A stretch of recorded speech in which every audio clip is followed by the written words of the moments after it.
parle.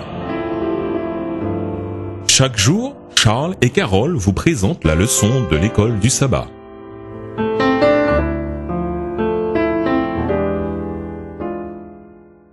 Bonjour chers auditeurs. Bonjour à tous. Aujourd'hui dimanche 30 mars, la loi romaine. Lisons Luc 2, les versets 1 à 5. Quelle leçon peut-on tirer des rapports entre ces deux fidèles disciples du Seigneur et leur environnement politique? Luc 2, les versets 1 à 5. En ce temps-là parut un édit de César Auguste ordonnant un recensement de toute la terre. Ce premier recensement eut lieu pendant qu'Irénius était gouverneur de Syrie. Tous allaient se faire inscrire chacun dans sa ville. Joseph aussi monta de la Galilée, de la ville de Nazareth, pour se rendre en Judée, dans la ville de David appelée Bethléem, parce qu'il était de la maison et de la famille de David, afin de se faire inscrire avec Marie, sa fiancée, qui était enceinte.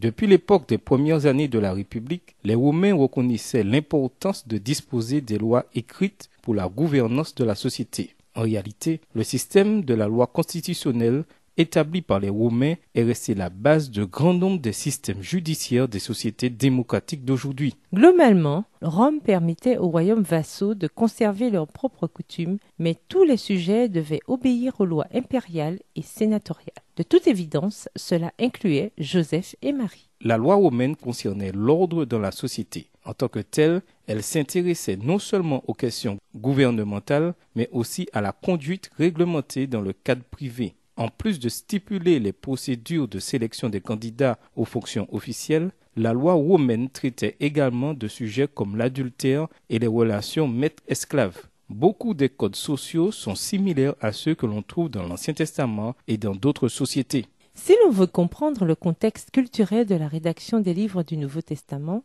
il nous faut prendre en compte le fait que l'Empire romain constituait la toile de fond politique du monde dans lequel vivaient Jésus et l'Église primitive.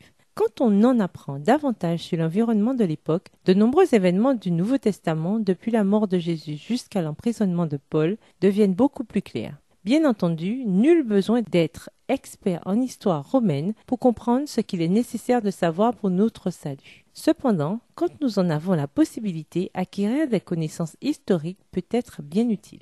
Malgré les circonstances extraordinaires autour de la grossesse de Marie et la présence évidente de la main du Seigneur dans cet événement, les deux protagonistes obéirent tout de même à la loi du pays, qui exigeait qu'ils quittent leur foyer, même alors que la grossesse de Marie était bien avancée. Étant donné les circonstances exceptionnelles, n'aurait-il pas été plus simple de rester chez eux? Que nous disent leurs actes sur la façon dont nous devons nous-mêmes agir envers le droit civil? Considérez combien il leur aurait été facile de justifier leur désobéissance. Et nous vous laissons avec cette réflexion. Il est important de comprendre et d'imiter la façon dont le Christ interagissait avec les lois de son époque et avec les traditions légalistes des autorités religieuses. Il révéla finalement le caractère parfait de Dieu, lequel est décrit par les 10 commandements. Tandis que nous passons du temps avec Jésus, nous serons transformés à sa ressemblance. Au revoir chers auditeurs et à demain si Dieu veut. Au revoir.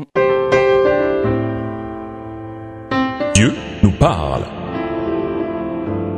C'était Dieu nous parle, présenté par Charles et Carole.